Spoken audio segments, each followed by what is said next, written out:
అర్థమైందా? మేము తప్పకుండా వస్తాము. ఎందుకంటే మాకు స్వామీజీ నుంచి జవాబు కావాలి. జవాబు కావాలి.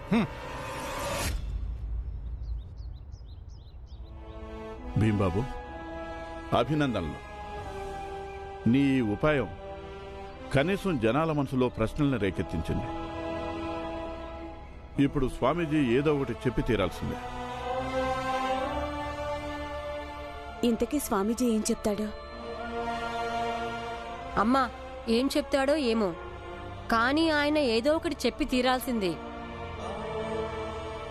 ఒక రకంగా చెప్పాలంటే ఇది మన గెలిపే. మన ఉపాయం వల్ల ఏం చేయలేక ఆయన ఏదో ఒకటి చెప్పడానికి ఒప్పుకున్నాడు.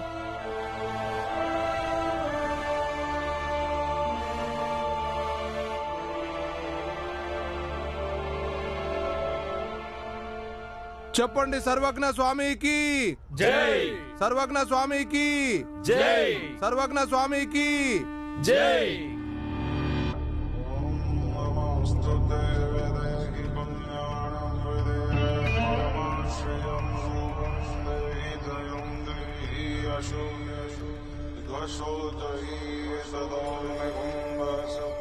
చిన్న జాతివాడైన ఒక బాలుడు, అతడి తల్లిదండ్రులు, కుటుంబ సభ్యులు అందరూ కలిసి ఒక బొమ్మను వేలాడదీయగానే, దానితో పాటు 4 అక్షరాలు రాయగానే మీరందరూ ప్రశ్నించటం మొదలుపెట్టారు. అది కూడా ఎవరిని? మీ ధర్మగురువుని, మీ ధార్మిక విలువలనే ప్రశ్నించటం మొదలుపెట్టారా? చెప్పండి, ఏం తెలుసుకోవాలనుకుంటున్నారు? ఇదేనా? ఇన్ని సంవత్సరాల తరువాత ఆ దేవదాసికి ఈ విషయంలో అనుభూతి కలగలేదట. ఆమె దేవుడి దాసి అని ఇది రాసి స్వయంగా ఆత్మహత్య చేసుకుంది. ఆమెకు ఈ విషయం తెలియలేదట. తను ఎవరు, తను ఏంటి, ఎందుకుంది?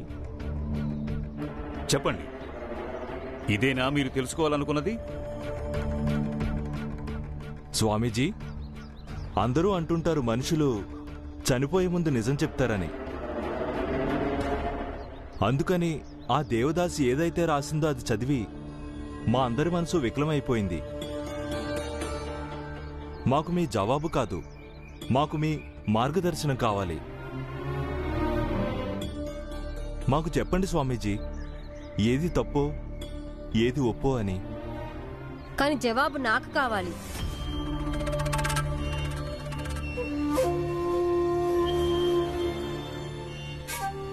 వీళ్ళందరూ మీకు భయపడచ్చు, కానీ నేను భయపడను.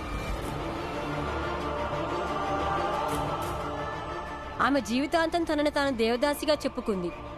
మరి చనిపోయేటప్పుడు ఆమె ఈ సందేహాన్ని ఎందుకు బయటపెట్టింది? తను అసలు ఎవరో ఏంటో అని. మరి ఆమె ఎవరు? అసలు ఆమె ఎందుకు అలా చేసింది? ఎందుకంటే ఆమె ఒక దేవత అయి ఉంటుంది.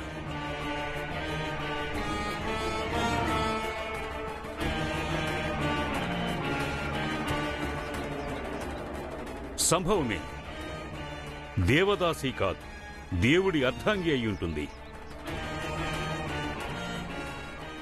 కర్మ, ధర్మం, పాపం, పుణ్యాల ఆచరణలో ఆమె ఏదైనా శాపం పొంది ఉండొచ్చు. ఆమె మనిషి రూపంలో దేవదాసిలాగా జన్మించాలని.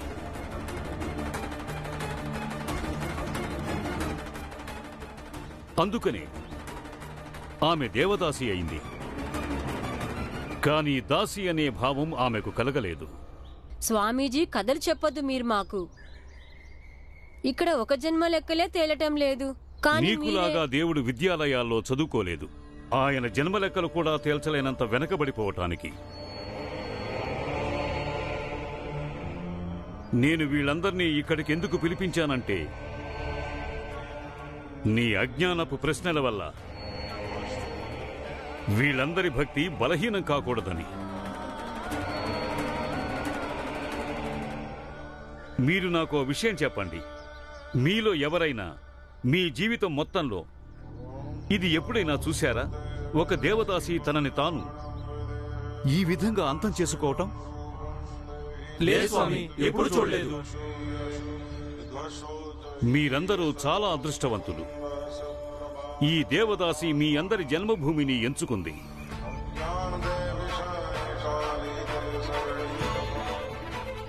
ఇది శాస్త్రాల్లో రాసుంది. దేవదాసీలు ఏ గడ్డ మీదైతే మరణిస్తారో అక్కడే గ్రామ ప్రజలు కూడా మరణిస్తే అప్పుడు వాళ్ళకి మోక్షం ప్రాప్తిస్తుంది. స్వామీజీ, ఇది సరైన జవాబు కాదు. మీరు జనాలందరినీ రెచ్చగొడుతున్నారు. మోక్షం ప్రతి మనిషికి అంతిమ బిందువు మోక్షమే అవుతుంది. ఆ తరువాత ఎలాంటి ఆశలు ఉండవు, ఎలాంటి ప్రేమలు ఉండవు, కోరికలు ఉండవు, ఎలాంటి ప్రశ్నలు ఉండవు. స్వామి గారు అక్షర సత్యం చెప్పారు. ఏమంటారు మీరు? అవునవును, స్వామి చెప్పిన అక్షర సత్యం. అయితే మీరందరూ ఇప్పుడు ముందుకు రండి. మీతో పాటు ఏవైతే తెచ్చారో వాటితో ఈ దేవతని మనస్ఫూర్తిగా పూజించండి.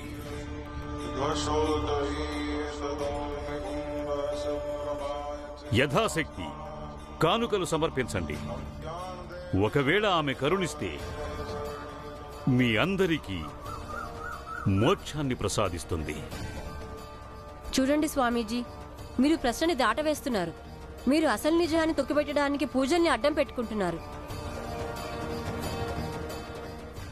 కానీ నాకు నా ప్రశ్నలకి జవాబు కావాలి. అసలు ఈ దేవదాసి ఎందుకు చనిపోయింది?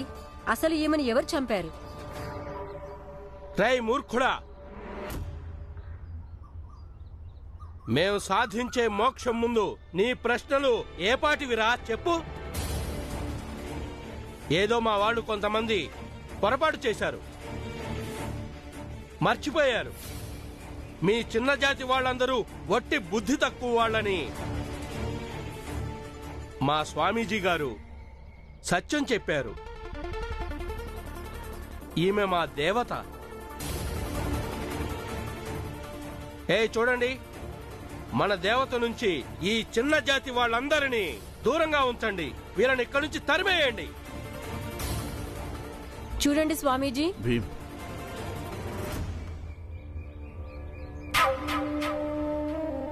చెప్పండి సర్వజ్ఞ స్వామికి జై సర్వజ్ఞ స్వామికి జై సర్వజ్ఞ స్వామికి జై.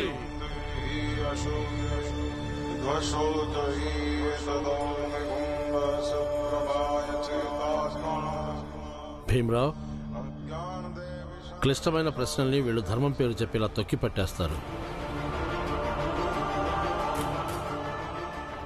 కట్టుకథలు అల్లి చెప్తారు. అలా శాస్త్రాల్లో రాసి ఉందని చెప్తారు.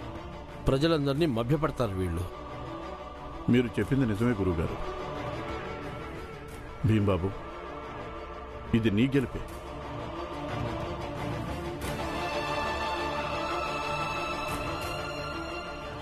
ఇలాంటి ఎన్నో చావుల విషయంలో మౌనం వహించిన స్వామి ఇప్పుడు అందరి ముందుకు వచ్చి చెప్పాడు. అబద్ధమే కావచ్చు, కానీ సంజాయిషి ఇవ్వాల్సి వచ్చింది.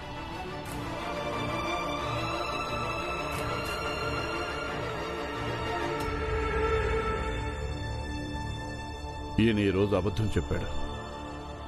రేపు ఈయనతో నిజం కూడా చెప్పిద్దాం.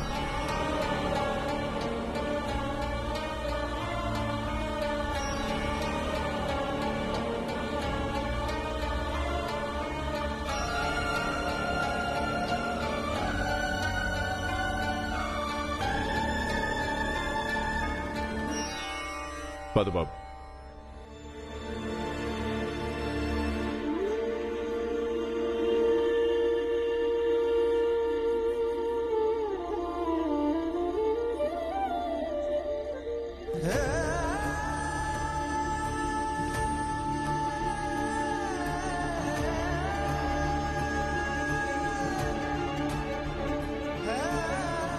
ఈరోజు మీ కారణంగా నా మనుషుల ముందు సంజాయిషి చెప్పుకోవలసి వచ్చింది. భీమ్రావ్, రామ్జీ, రేపటి నుంచి మీ ఇద్దరి లెక్క నేను తెలుస్తాను.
మీరందరూ చాలా అదృష్టవంతులు. ఈ దేవదాసి మీ అందరి జన్మభూమిని ఎంచుకుంది. ఇది శాస్త్రాల్లో రాసుంది. దేవదాసీలు ఏ గడ్డ మీదైతే మరణిస్తారో అక్కడే గ్రామ ప్రజలు కూడా మరణిస్తే అప్పుడు వాళ్ళకి మోక్షం ప్రాప్తిస్తుంది. క్లిష్టమైన ప్రశ్నల్ని వీళ్ళు ధర్మం పేరు చెప్పేలా తొక్కి పట్టేస్తారు. అలా శాస్త్రాల్లో రాసి ఉందని చెప్తారు. ప్రజలందరినీ మభ్యపడతారు వీళ్ళు.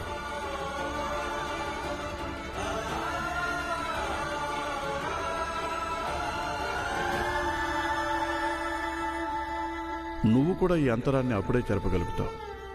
ఎప్పుడైతే ఎవరిని లెక్క చేయకుండా చదువుకొని జ్ఞానాన్ని పొందగలవో, ఎప్పుడైతే మనిషి స్థాయి పెరుగుతుందో అప్పుడు మిగతావన్నీ వాటికవే చిన్నవైపోతాయి.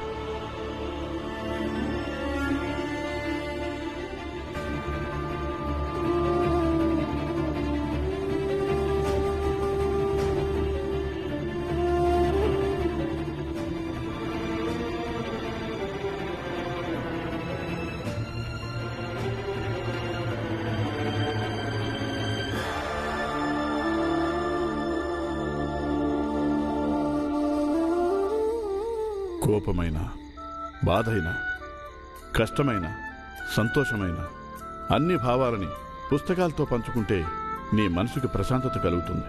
ఎప్పుడైనా మనుషులందరూ నీ చేయి వదిలేసినా, అలాగే లోకమంతా నిన్ను అర్థం చేసుకోవడం మానేసినా, అప్పుడు నువ్వు పుస్తకాలతో గడుపు. అవి నిన్ను అర్థం చేసుకుంటాయి. అవి నిన్ను ఎప్పుడూ ఒంటరిగా వదలవు.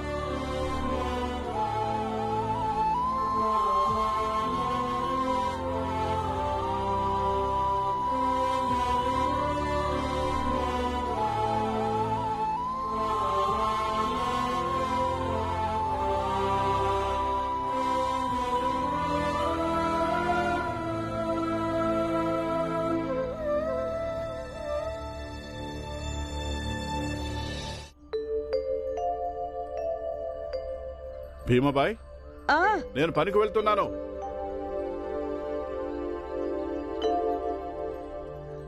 ఆగండి, తీసుకోండి, జాగ్రత్త. అమ్మా, నేను విద్యాలయానికి వెళ్తున్నా. ఆగాగు. చూడు భీమా, ఇప్పుడు బయట పరిస్థితులేం బాగోలేవు. నువ్వు 2-3 రోజుల తర్వాత బడికెళ్ళొచ్చులే. పద. అమ్మా, నువ్వు ఇంకా అర్థం చేసుకోలేదా? ఈ పరిస్థితులు ఎప్పటికీ మారవు. ఇప్పుడు స్వామీజీ, సేటు గారు, ఇంకా టీ కొట్టు మంగేష్ లాంటి వాళ్ళు నాలాంటి భీమరావుని బడికి వెళ్ళనివ్వరు. అందుకని పరిస్థితులు ఎలా ఉన్నా సర్దుకుపోవాలి, వాటి నుంచి నేర్చుకోవాలి. అమ్మా, నువ్వు భయపడద్దు. నేను కూడా వెళ్తాను భీమ్తో పాటు. వాళ్ళు ఏమన్నా నాటకాలు చేస్తే నేను చూసుకుంటాను. ఉండండి, నేను భోజనం తీసుకొస్తాను మీకు.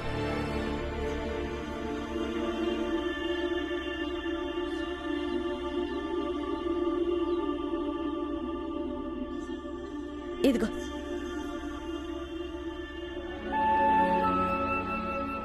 జాగ్రత్తగా ఉండండి ఇద్దరు. అమ్మా, నువ్వేమి దిగులు పడకు. మా జాగ్రత్తలో మేముంటాము. పద ఆనందన్నయ్య. పద.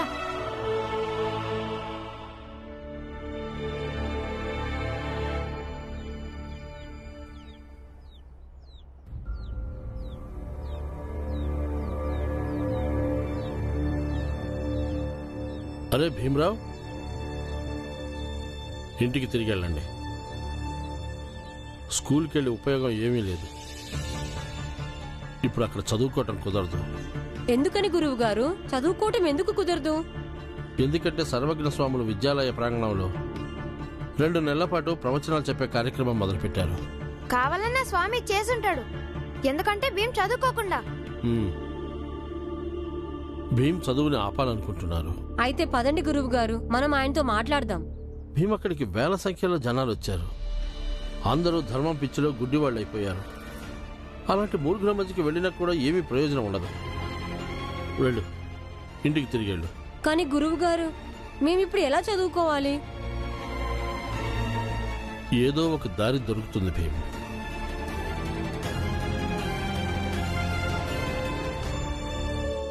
పదండి.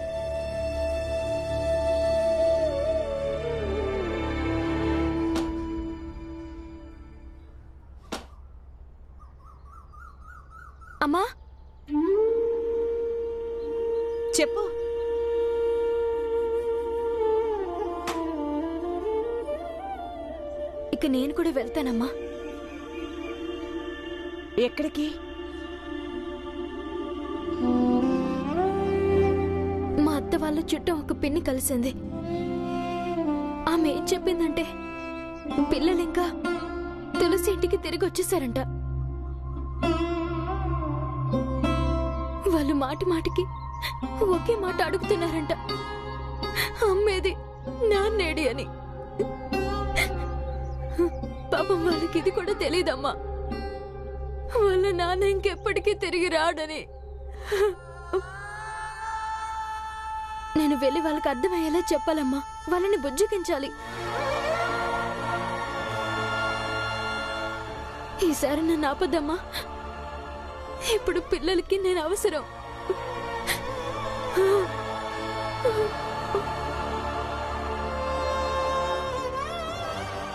వెళ్ళమ్మా.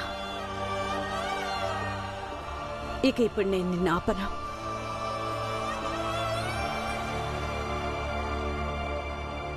అమ్మ గంగా,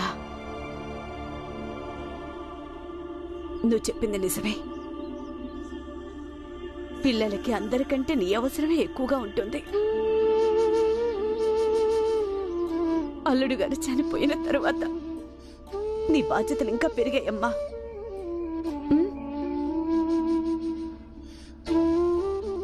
నాకు నమ్మకం ఉంది నువ్వు నీ బాధ్యతలన్నీ చాలా బాగా నిర్వహిస్తావని.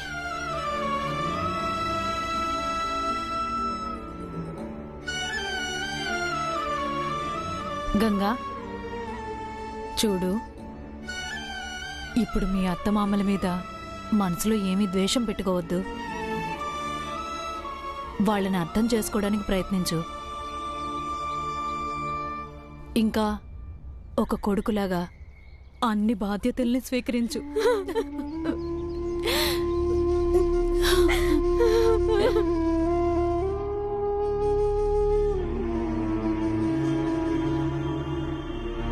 గంగా, కొన్ని రోజులాగి నేను మీ నాన్నగారిని అక్కడికి పంపిస్తాను.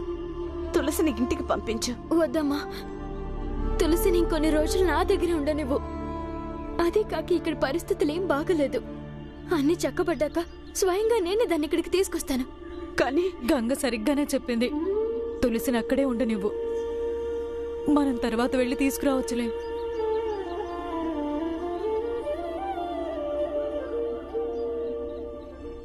సరే, వెళ్ళా. ప్రయాణానికి ఏర్పాట్లు చేసుకో. బాలా, అక్క నేను వదిలిపెట్టొస్తాను.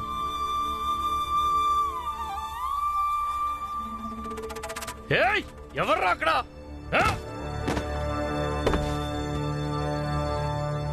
ఎవరు మీరు? ఏం చేస్తున్నారు? అరే ఎందుకు ఇవన్నీ పగల కొడుతున్నారు? అరే అసలు విషయం ఏంటి? అరే ఎవరు మీరు? నన్ను ఎందుకు కొడుతున్నారు? అయ్యో ఆగండి.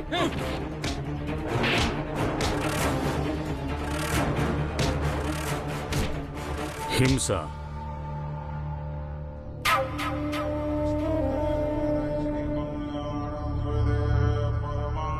ధర్మానికి సత్యానికి అంతిమ మార్గమవుతుంది. కానీ మీరు, నేనేం తప్పు చేశాను? నన్నెందుకు ఇలా హింసిస్తున్నారు? నేను మీకేం అపకారం చేశాను? ఏమీ చెయ్యలేదు. కానీ ఇప్పుడు ఒక కార్యం చేయాలి. ఏంటి స్వామి అది? నేనందరికీ మేలు చేస్తాను, అందరి మేలు కోరతాను. కానీ నీ మేలు దీనిలో అస్సలు లేదు.